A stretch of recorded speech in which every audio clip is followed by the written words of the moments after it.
नमस्कार दोस्तों, आज हम बाइबिल के एक महान और रोमांचक घटना के बारे में बात करेंगे। मूसा और लाल सागर का चमत्कार। यह कहानी केवल इतिहास नहीं है, बल्कि यह हर एक उस व्यक्ति के लिए प्रेरणा है जो जीवन में संकट और बंद रास्तों का सामना कर रहा है। तो आइए आज की डेली बाइबल रीडिंग में हम इस अद्भुत घटना को विस्तार से सुनेंगे। सदियों तक इजरायली लोग मिस्र में दास बने रहे। वे दिन रात कठोर परिश्रम करते, ईंटें बनाते और भारी बोझ उठाते। उनकी कराह और पुकार परमेश्वर तक पहुंची। तब परमेश्वर ने मूसा को चुना और उसे फिरौन के पास भेजा ताकि इजरायलियों को दासता से छुड़ा सके। परमेश्वर ने मूसा के द्वारा मिस्र पर 10 विपत्तियां भेजी। हर बार फिरौन का दिल कठोर हो जाता, लेकिन आखिरकार जब उसके पहलौठे बेटे की मृत्यु हुई तब उसने हार मान ली और इजरायलियों को जाने दिया। इजरायली लोग बड़ी भीड़ में मिस्र से निकल पड़े। वे उत्साह और खुशी से भर गए थे कि आखिरकार वे आज़ाद हो गए हैं। लेकिन यह खुशी ज़्यादा समय तक टिक न सकी।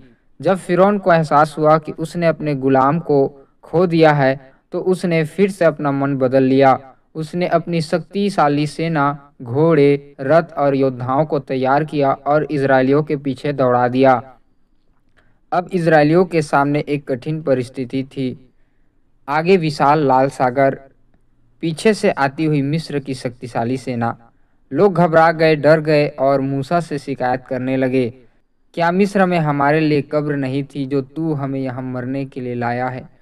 इस परिस्थिति में मूसा ने डरे हुए लोगों से कहा, मत डरो, स्थिर रहो और देखो कि आज यहोवा तुम्हारे लिए कैसी मुक्ति करता है।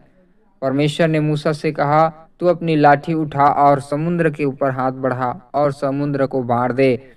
मूसा ने आज्ञा मानकर अपनी लाठी समुद्र के ऊपर बढ़ाई और तभी एक आश्चर्यजनक चमत्कार हुआ। पूरी रात तेज हवा चली और समुद्र की लहरें बढ़कर 2 दीवारों की तरह खड़ी हो गई। बीच में सूखी जमीन दिखाई देने लगी। इजरायली लोग समुद्र के बीच से होकर सूखी जमीन पर चलने लगे। यह दृश्य कितना अद्भुत रहा होगा।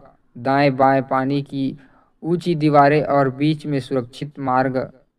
सोचिए, हजारों की भीड़, बच्चे, बूढ़े, महिलाएं सब सुरक्षित निकल गए। लेकिन मिस्र की सेना ने उनका पीछा करना शुरू किया और वे भी उसी रास्ते समुद्र के बीच घुस गए। तभी परमेश्वर ने मूसा से कहा, अपना हाथ समुद्र के ऊपर फैला दे। मूसा ने ऐसा ही किया। तुरंत समुद्र की लहरें वापस आ गई और पूरी मिस्र की सेना उसमें डूब गई। एक व्यक्ति भी जीवित नहीं बच पाया। इस प्रकार परमेश्वर ने अपने लोगों को शत्रु से पूरी तरह मुक्त कर दिया। दोस्तों, यह घटना हमें कई महत्वपूर्ण बातें सिखाती है। पहली बातें, परमेश्वर अपने समय पर कार्य करता है।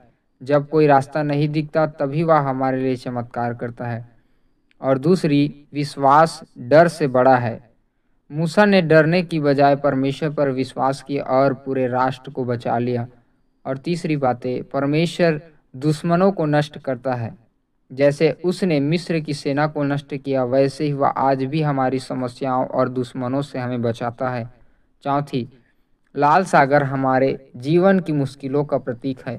चाहे वह बीमारी हो, आर्थिक समस्याएं हो या जीवन का कोई संकट, परमेश्वर ही रास्ता खोलता है।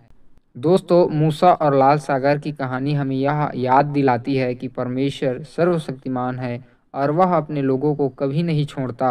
आप चाहे कैसी भी परिस्थिति से गुजर रहे हो, याद रखिए, जहाँ मनुष्य के लिए कोई रास्ता नहीं होता, वहाँ परमेश्वर अपने लिए रास्ता बना देता है।